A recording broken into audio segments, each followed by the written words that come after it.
Come one, come all. It's tough to say, y'all. This is Graham-O, and as always, I'm joined by my co-host, B. McD, back on the mic. Graham, we are both podcasting in new positions, situations. What's up, man? Well, people out there may not know I am afflicted with many dietary restrictions. I cannot have the bread, aka gluttony, and I can't have milk. Hurts my tummy, makes me fart sulfur. That's dairy. You rhymed there. The one food that everybody's asked me, because when I tell people I can't eat bread or gluten, they're like, oh my gosh, that's the worst thing ever. Your life is a lie. What do you miss the most? And it's always Oreos. It's always been Oreos since day one. I used to crush entire sleeves with milk, which I cannot drink, mind you, at this stage of my life. Yeah, but almond makes up for that. I don't know what anyway, so I can't eat Oreos. However, Oreo took, roughly 10 to 12 years to discover the gluten-free Oreo formula, which they did not do halfway. They knocked it out of the park, which a lot of brands struggle with. I mean, I don't know how to make gluten-free things. My mom is an excellent gluten-free baker. Anyway, they did it. It's delicious. I was destroying them when I was back home. And then you remember this is one of the housewarming gifts that my parents sent me was, I shit you not, a pallet of gluten-free Oreos. Like there were literally 20 packs of double stuff gluten-free Oreos in our house. And it became a problem because I was eating so many a day that I was story of my life. Yeah. Right. And I was influencing the rest of the gang who were also eating an equal amount. And we got to the point where we were down to about maybe 10 boxes, had probably roughly 50% of the way through. And we actually ended up donating. Good math. We donated the rest because we all were like getting sick because of how many Oreos we were eating in one sitting. Well, Brody Smith, what's going on, bro? I'm in this new stew. You're in a new crib. Where are you? What are you doing? What's going on, dude? I'm in Atlanta, everybody. Atlanta, I did not realize, is closer to a Miami than it is a Tampa. Oh, yeah. It is a metropolis here, man. I look out. I see a lot of wealth. Yeah, so far I really like it. I went for my first drive today. I went to the FedEx facility at my lunch break, and then I went to Chipotle for, not really my lunch break, but I just left the building, and then went to Chipotle for dinner, and it's impressive. There's young people. People are moving. People are grooving. It has a pace closer to a Miami than a Tampa for sure. And so far, so good. The move-in was pretty seamless. I have a story about I didn't get towed, but I got booted twice. I didn't send you these pics, Graham. No. That's such a headache, dude.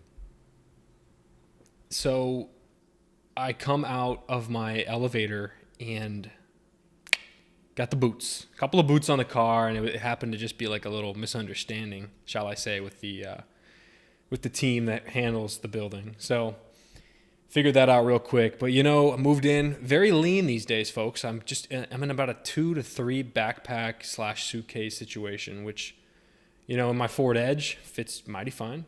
It's really the hanging up clothes on the hangers.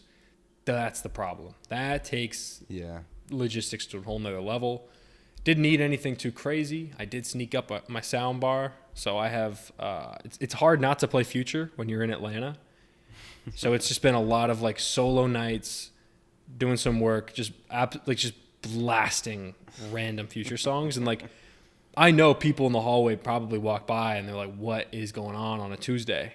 And they have to just walk away being like, I know it's a 23-year-old guy named Barry alone listening to Future. Do you find that you enjoy your quote-unquote commute of a singular elevator ride, or is it somewhat getting to you? Because we've differed on this in conversations past. You're in the camp of this is the way of the future, which I agree with you 100%. I think that is the way of the future. But I feel like it would freak me out because I do cherish the ability to leave the office and leave it behind. But I think that's also just a reflection of what we do and the fact that you're very invested in what you do. Yeah, and it's also a time thing. Like, if you were to say your commute each way is 30 minutes, I save an hour. That is a big deal. Yeah, I mean, And right now my commute is from my bed to the shower to my Right. desk next to my and bed. look, I think long term, would I love to wake up, go get the workout in then?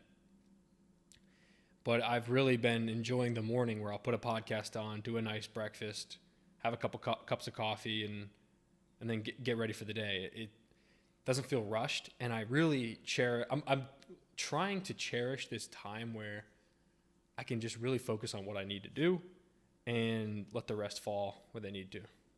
Yeah, I got to tell you, man. Topic of commute. I'm going to be eating these words in a couple of months, I bet. But as of right now, as it stands this Thursday night when we record, I really do miss the commute. I miss, Wow. It's come a long way, I think. yeah, a very long way because I do still want to say and be firm in the fact that I want to be a hybrid employee moving forward throughout the duration of my career. The opportunity to work both at home and in office. But I really do miss the office, I have to say, because of the motion element. I miss being on the go. And I think you even get that, even though you're in one all-encompassing building, like you're still going into the office, you're still moving around freely, you're still having conversations with people who are both coworkers or just people that work for the company in general. So you get that exposure.